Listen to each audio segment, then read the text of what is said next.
Hello guys, welcome to MPDOLLART. I'm Mai and I'm very excited to be back with you again. Today's video is about a Melody one-of-a-kind doll, but before we start, make sure to subscribe to my channel, ring the bell, and follow me on Instagram to see all my latest work. And also, I'd like to say thank you to all those followers and people that have been already supporting my work throughout the years. You are the best, guys. So now, let's start. So here's our victim, Ariel, from the mini animator dolls. In this case, it was pointless to just dye her hair black. That's why I decided to start with a hair root, and of course we had to remove her head first. I cut her hair as short as I could, since this was an important step in order to be able to remove the remains. The neck hole in this type of head is usually super small, making it hard to introduce tweezers.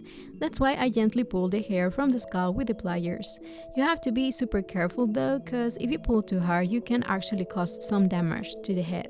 If you don't have any experience rebooting dolls, this video will actually show you the process step by step, so I recommend watching it completely.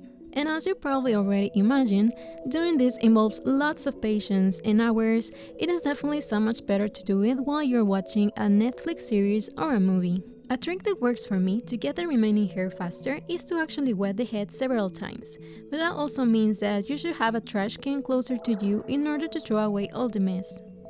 Once you finish, the next step will be to remove the red factory paint from the scalp. For this step, I'll be using pure acetone. This brand is from Sally Beauty Supply and works very well. You can use Q-tip, cottons, Kleenex, whatever you have to take it off gently.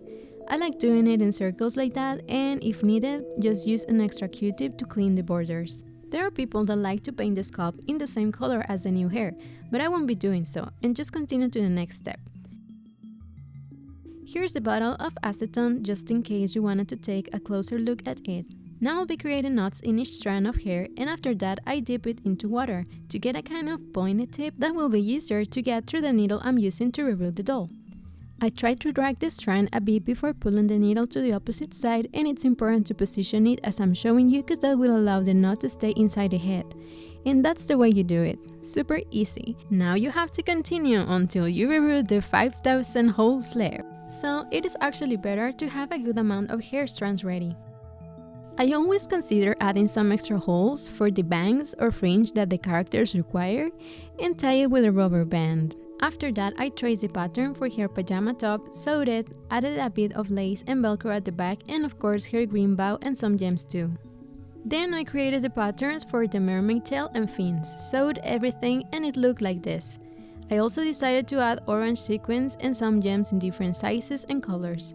For her necklace, I decided to use epoxy clay and sculpted the seashell by hand.